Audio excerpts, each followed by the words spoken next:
Max Holloway versus Dustin Poirier, part 3. It's here. Somebody I guess has to lose, so we'll just go ahead and get into it. UFC 318 again. Max Holloway versus Dustin Poirier, part 3. Poirier is up 2-0 at this point. I think it was Max Holloway's first fight in his career. Was their first fight, and he finished him with like a mounted arm bar.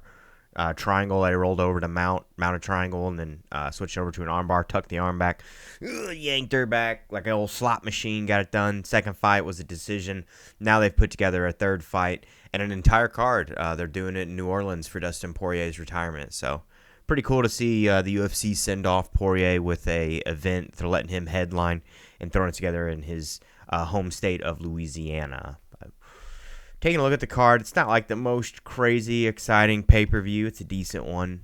I think it's going to be a fairly decent night. Maybe some good finishes, some exciting matchups. We'll take a look at every fight in the card, just kind of breeze through the ones that we're not quite interested in, and then take a look at the ones that we have a little more vested interest. We'll try and break those down. But first fight of the night, early prelims, women's fight, women's flyweight bout. We have Carly Giudice versus Nicole Cagliari. Don't know them. Don't particularly care too much. We'll see what their records look like. 8-3, 4-2. It's gonna take a hot. Oh, there we go. It says take a hot minute to load. 26 years old, 4-2, 4 knockouts, 2 decisions. Crispy Carly. Who gives a shit, dude? Moving on. Bruno Ferreira versus Jackson McVeigh. I actually did take a look at this card and do a little bit of research on it just because, one, I've seen several of Bruno Ferreira's fights, and he's a pretty exciting fighter. But two, Jackson McVeigh is kind of a hometown guy here. Let's pull up his stats. Bruno Ferreira has been around for a second now. Like I said, we've seen a couple of his fights. He's 13-2, 32 years old. He's got 9 knockout wins, 4 submissions. Most recently coming off a submission win, a triangle armbar, over Armen Petrosian, and then prior to that was the arm triangle where he lost to Abus Magomedov. But he's going against Jackson McVeigh here, the Moose, from Minnesota, but he trains out of St. Charles MMA, which is why we're rooting for that guy. St. Charles MMA is like 10 minutes up the road from where I live. But Bruno Ferreira, we noticed decent amount of power. He's kind of got the little fire hydrant built, little short, squat type of guy, very powerful. Mainly southpaw, but he does switch stance fairly well. A little bit, I don't want to say he's spazzy, but he does get a little sloppy, kind of overextends on some of the punches, throws everything into him. Likes to do like the flinching at dudes over and over and over, and then throwing the big shots, loading up with the overhand over the top. Has a decent low kick, pretty good body kick, generates a decent amount of power. Drops his hands when he throws a fair bit, I notice as well. He'll kind of open up for the big overhands and stuff, leave his face out there. Likes to come over the top with his shot. Bites on his feints a little bit as well. I'm trying to remember which fight it was. Was it the Abus Magomedov fight? I was noticing he was biting a lot on feints. Might have been the Petrosian one. It was one of his last 2 fights, though, for sure. Where I was noticed, dude was flinching at him, and he would kind of bat away at the hands before they were thrown, which, good reflexes, but he's also biting on the feints. So if somebody's got like a high level of striking, they might be able to set up some kind of counter or something to that. Going against Jackson McVeigh here, the Moose. Going to be quite a height discrepancy. Bruno Ferreira, like I said, he's kind of a short, squat, like fire hydrant type build. Going against the guy in the Moose who is 6'4", 6-0. So bit of a experience differential here. Old Jackson's got less than half of the fights that Bruno Ferreira does. All finishes, though. 3 knockouts, 3 submissions, all in the first round. Quite a bit of local buzz about this guy. Most recently coming over the TKO win. Was it LFA? For some reason, I thought it was a different organization, but it was LFA back in June against Mateo Gardner. Bit of a jump up in competition here. One, to go into the UFC and to immediately fight a guy who is as experienced and as crafty as Bruno Ferreira. So I worry a little bit about that. Stylistically, Jackson also, I notice he stands a little bit upright, kind of leaves his chin up there, and a guy like Ferreira with the power that Ferreira has, if he lands cleanly, that might be a little bit of a problem. But we've not seen McVeigh crumbled or anything yet, so his chin seems to be holding up fairly well the times he's been clipped. But good clinch game, and with the height differential, I wonder a little bit if McVeigh will lock up with him, hit him with some elbows, throw some big knees up the middle, and drop him. I think Ferreira probably takes this one, but for the odds, I'll sprinkle a little bit on old Jackson McVeigh. Again, I think he's a volatile, deadly striker. It's just a matter of who's going to land first. Ferreira's pretty crafty, pretty strong, decent grappler. I could see him potentially trying to take this to the ground and kind of smother the Moose, take some of the pop out of his shots, smother him, be kind of the wet blanket. I think it's worth a little sprinkle. Sprinkle a little bit on McVeigh. Plus 475, you got to put a little bit on him. Moving on, Ryan Spann versus Lukasz Brzezinski. Superman tattoo. Actually, I think isn't the last guy that McVeigh fought had a Superman tattoo on his chest just like that as well? That's kind of funny. I would say maybe Ryan Spann gets this one done. He's a little more physically gifted, probably the bigger guy of the two. It's got some pretty surprisingly good chokes as well. If I remember right, it's a guillotine or like a... Yeah, guillotine. There you go. Triangle choke, rear naked choke, guillotine choke, guillotine choke, guillotine choke, guillotine choke. For some reason, I was going to say it was like a fist in, like high elbow guillotine, but I think it actually is just your standard. I don't think he buries the fist in the neck, but either way, a lot of power, a little bit of a sloppy fighter, leaves his chin out there sometimes, which Lukasz Brzezinski has some decent pop, so if he catches him, might put him away, but I go Ryan Spann on that one. As a matter of fact, I'd even like to see the odds there. Ryan Spann, 2-1 favorite, so I guess I'm not the only one who thinks that. Jimmy Crute versus Marcin Prachnio.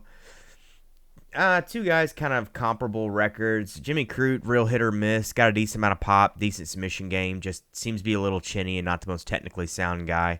Prachnio's got like a real unconventional, kind of weird, hunched over style. I lean a little bit towards Prachnio here. Prachnio, plus 240, wow.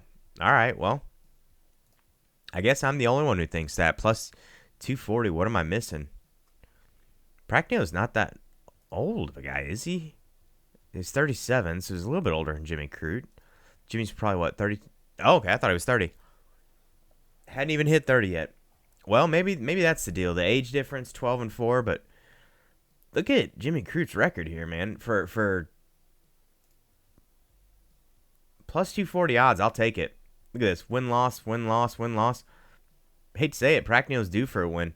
Plus 240, I'll take them odds.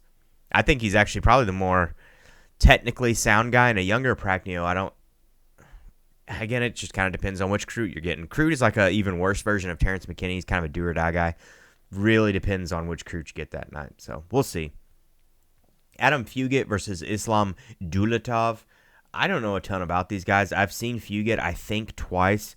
But Islam Dulatov, I do not know a ton about. Let's take a look at their records. Well, if it's going to take fucking forever to load, maybe we won't take a look at the records. We're filming this at 3 in the morning. Could not sleep tonight, so I was like, you know what? Let's just go ahead and knock this bad boy out. The Ripper. That's a hell of a nickname. Germany, 11-1. 7-4. 7 knockouts, 4 submissions. Only lost 1 decision. Won all by finish. And his first fight was a decision loss. This guy's a fucking monster. Hey, Adam Fugit. Hate to say it, buddy. You might have your hands full here. Split decision over Josh Quinlan. Lost to Mike Malott. 10-4. Yikes. What are the odds here? There you go. Islam Dulatov, minus 600. You could take Islam inside the distance here. Just chop them odds down a little bit, but at minus 600, and given that all his wins are already by finish, it's odds ain't probably not going to improve a whole hell of a lot. Sorry for you. But moving on to the regular prelims, Ateba Gautier versus Robert Valentin. We saw Valentin in his last fight. I think I picked against him. Did he fight the little squat Jack dude? Another fire hydrant build. Valentin's kind of weird. He's a volatile fighter. He's got good submissions, good knockouts, but he's like real sloppy and kind of all over the fucking place. Do or die type of dude. Yeah, Torres Finney, who basically did nothing. He shouldn't have won that fight, actually, from what I recall. Did a lot of stalling, pushing up against the cage, and just standing there. Even got split up multiple times. Ateba Abega Gautier. Let's see what his record looks like here. 7-1. He's from Cameroon. Isn't Francis from Cameroon? I wonder. if he's like Francis. The Silent Assassin. I'm pretty sure Cameron. I'm pretty sure Francis Ngannou is from Cameroon as well.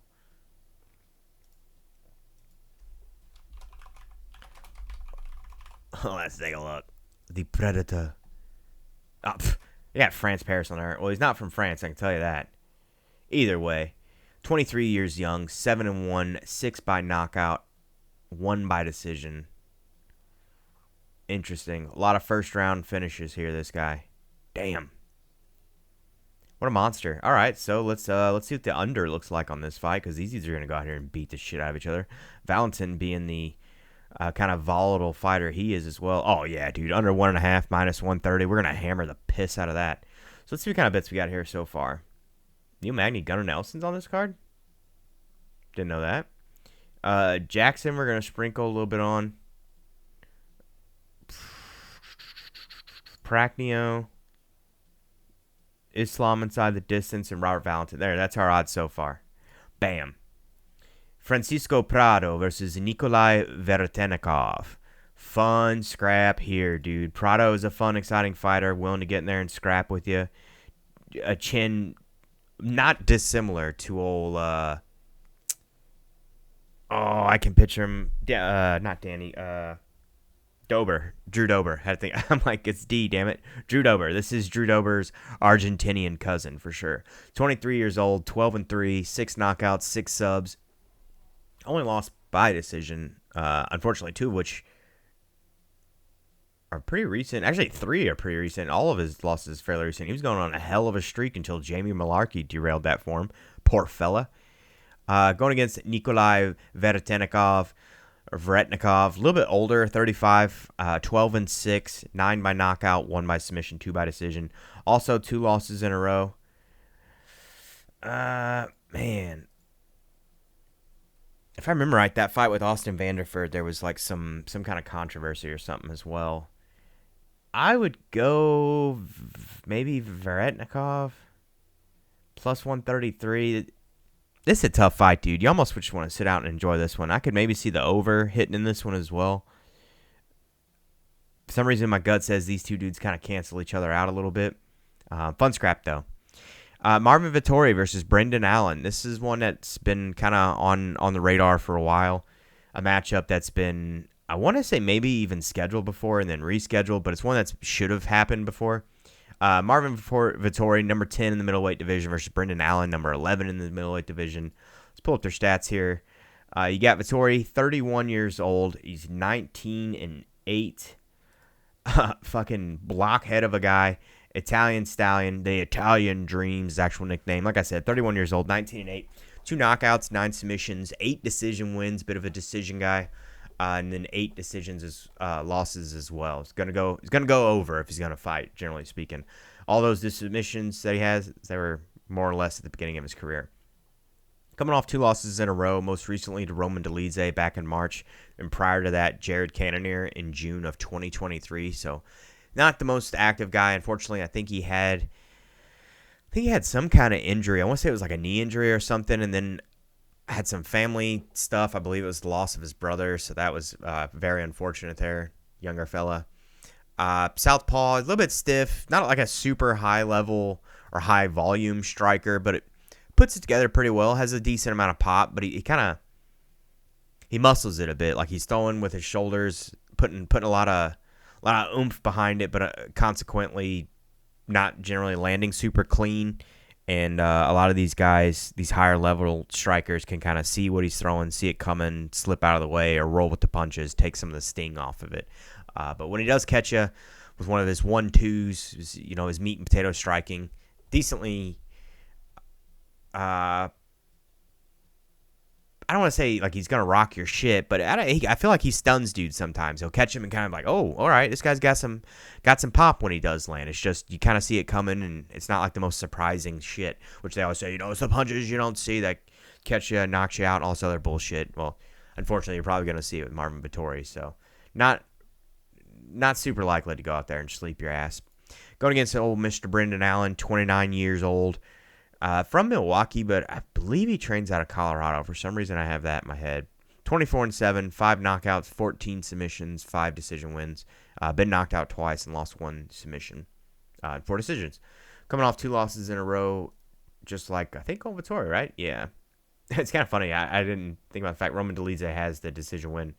So it was decision win over Roman, lost to Jared Cannonier, and then a decision loss to Roman. So, old Mr. Dolidze got that one back. I think that was at light heavyweight, though. Cannonier might have moved up for that, or Vittori might have moved up for that one.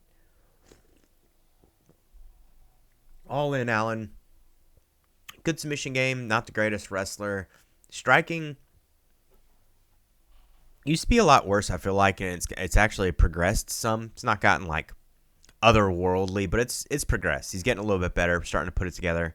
Again, also kind of a basic meat and potatoes guy. There a lot of 1-2s, occasional hooks, shit like that. A little bit slower, leads a little bit with his face. If anybody's going to be able to, like if Vittori's going to be able to catch anybody, it's probably going to be Brendan Allen just because he leads, like I said, a little bit with his face. But he's got an okay chin. While he's fresh, I think Brendan Allen's a handful in the grappling, but I don't know that he's going to put Vittori away in that time period. And then I think Vittori will probably take over as the fight goes on. I think he's a little bit better with the gas tank. I'm sitting here almost talking myself into going with Brendan Allen. I think Vittori probably gets this one done. Let's go with Vittori. More than likely, though, I'd actually probably just play the over 2.5 at -310. You could probably even pair that with the under on Gauthier and Valentin. Have yourself a nice little parlay there. So we're going to say the over on that one. Oh, it's gone up. I'm not the only one who thinks that. So it was a -310 just when I was doing research yesterday on this. And then next, Kyler Phillips versus Vinicius Oliveira. Fun scrap here. Real fun one. Fun stylistic matchup. 2 dudes who are willing to get in there and get after it. I think actually Loke Dog probably gets it done. Could probably play the over here as well. Let's take a look. I think both these guys have a fair bit of decisions.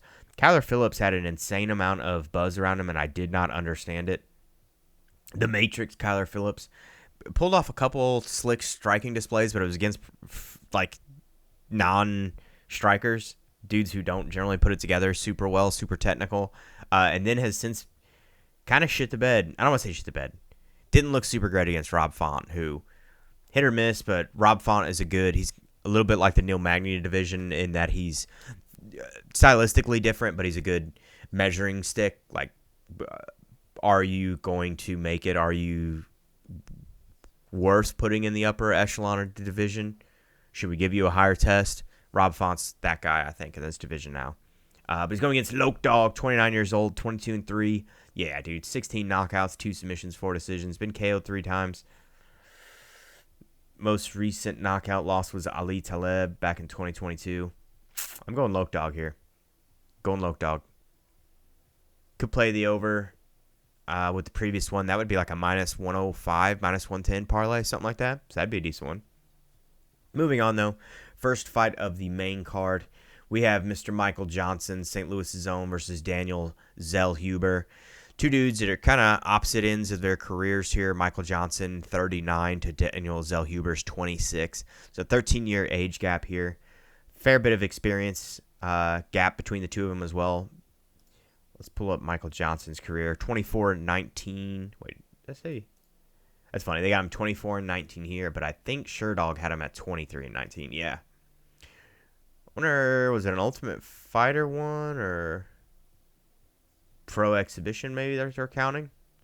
Yeah, Ultimate Fighter stuff. They got to be counting that. Either way, Michael Johnson, like I mentioned, from St. Louis, so I got to root for him a little bit. Hometown guy.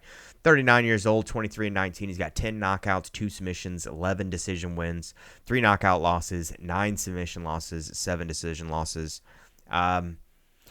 Pretty decent fighter. He's got a decent amount of pop. Good sprawl, good hips, decent wrestling. Not a ton of like different attacks in his arsenal when it comes to striking. It's kind of a lot of the same shit. Couple 1-2s, big overhand, punch to the body, kick downstairs. Kind of gained a bit of a reputation for being a dude who will have a victory all but secured and then manage to find a way to throw it away. But I think he's a little bit underrated because of that. Michael Johnson's not a horrendous fighter. He's a pretty decent dude and been around a long fucking time for a reason. Long time for a reason. Now, going against a young buck, Mr. Daniel Zellhuber, coming off I want to say it was a decision loss.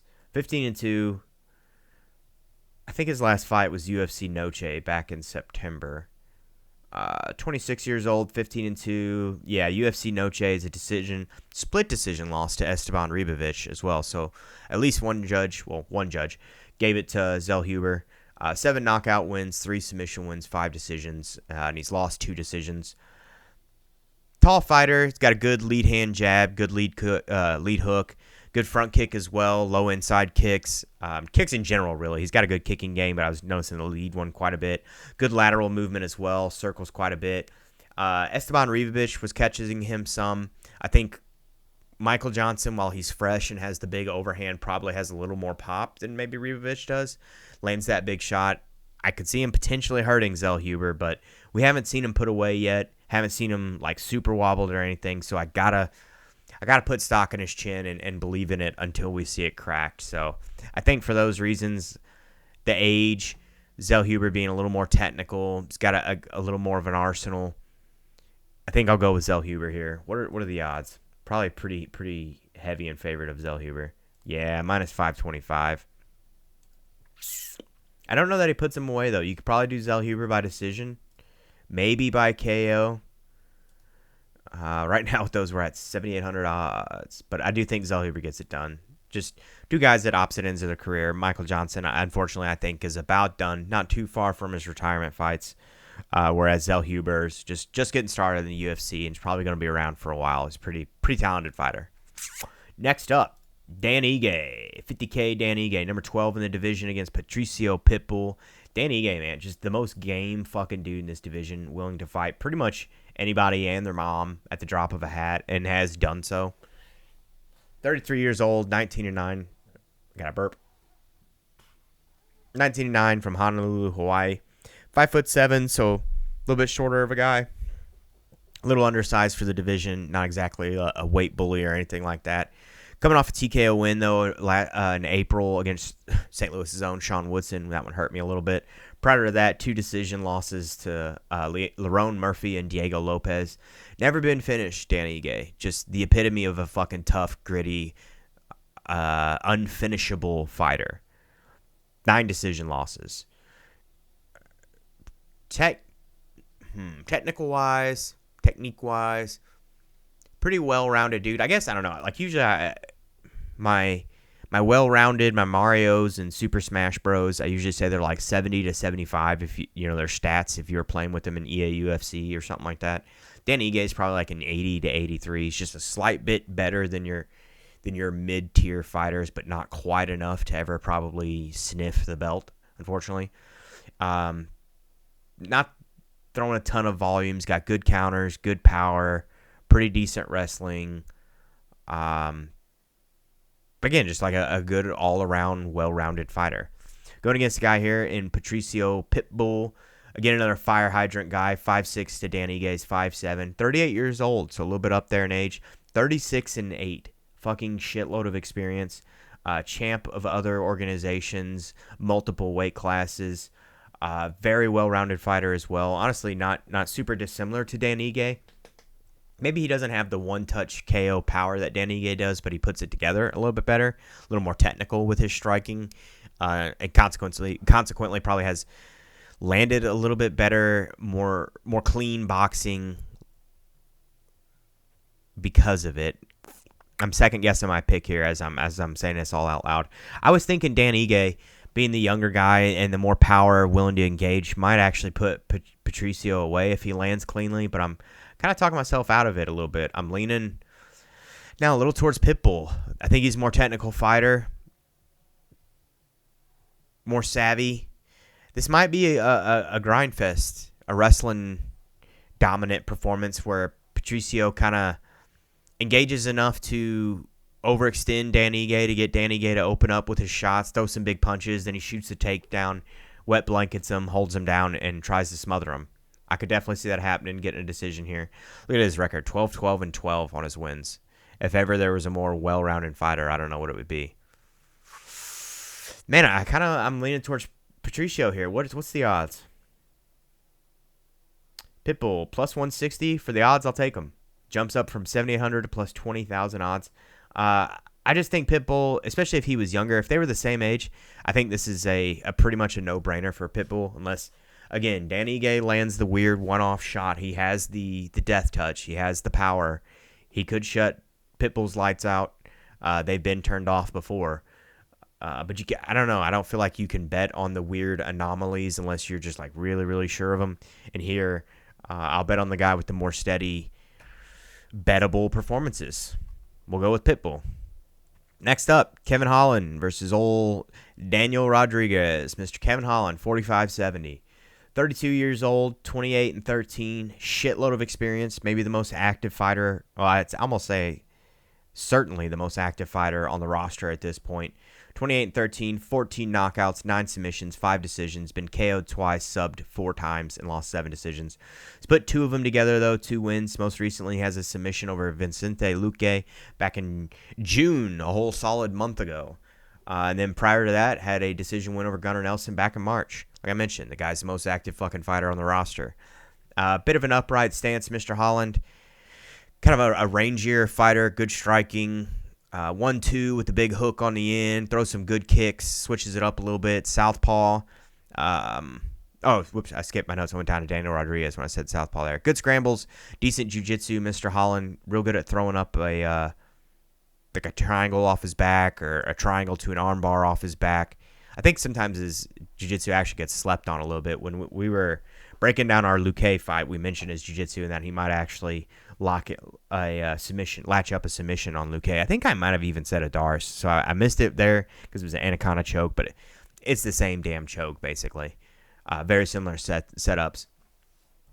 Gets caught a little bit, Kevin Holland does. He'll drop his hands, drop him to the side and kind of do the head movement shit and the taunting.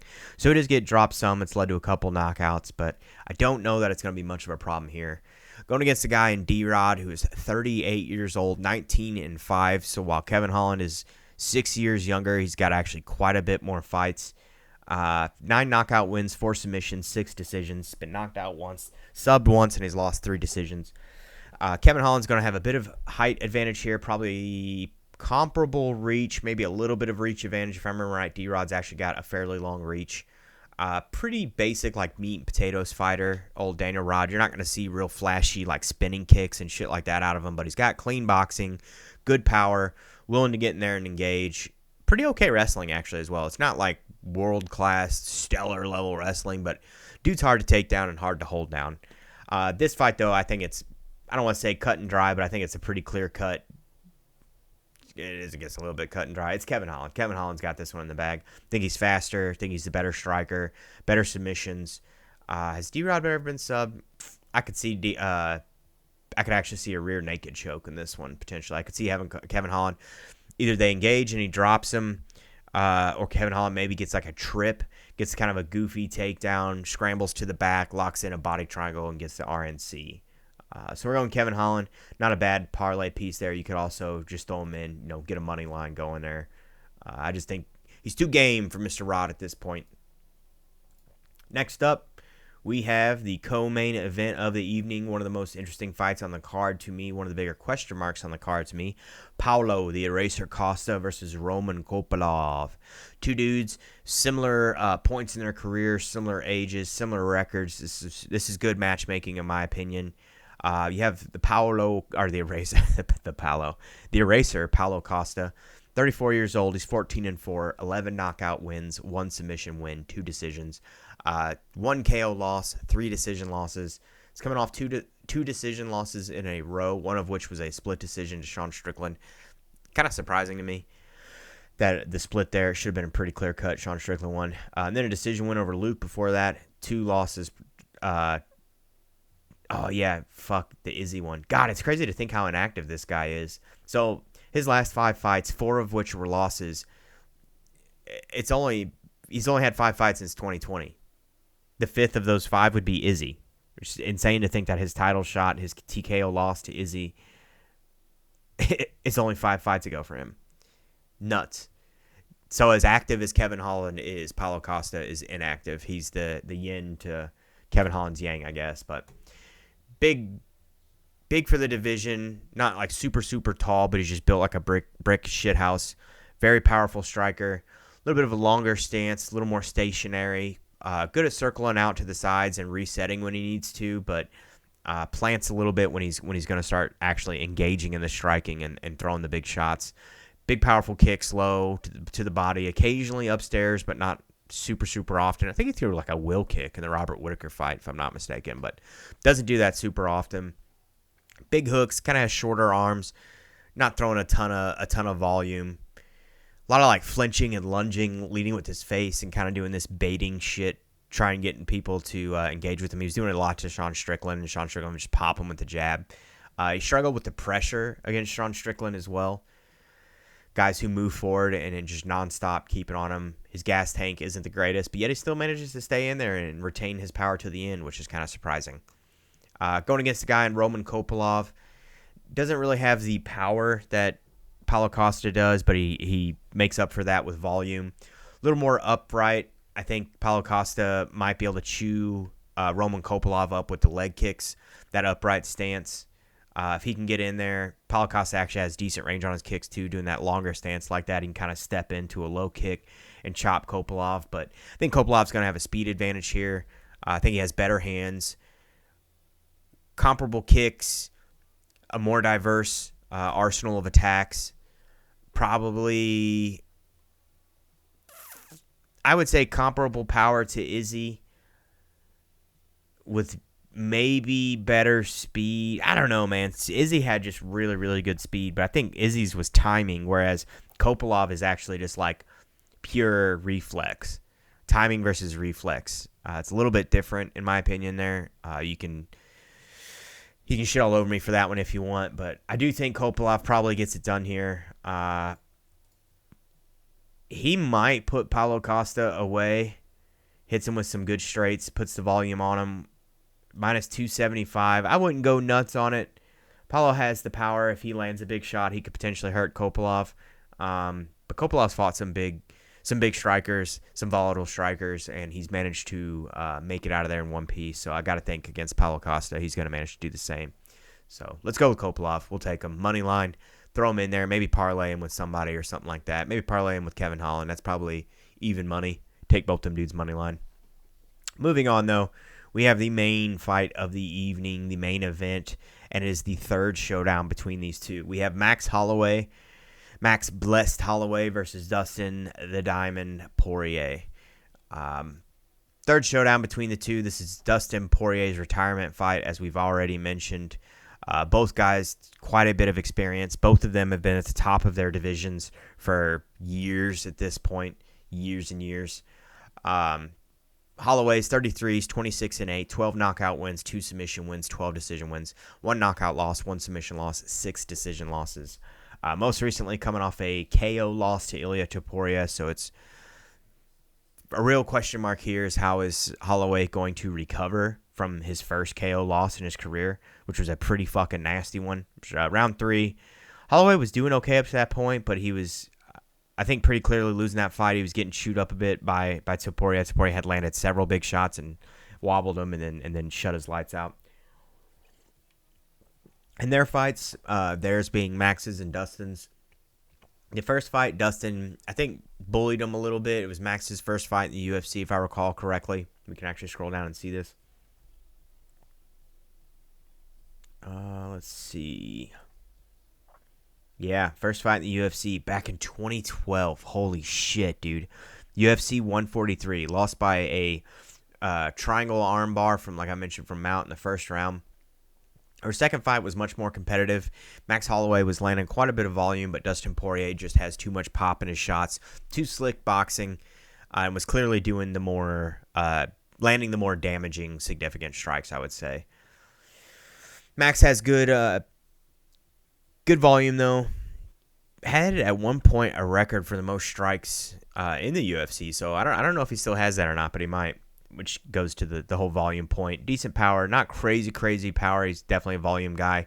Great jabs, hooks, head movement.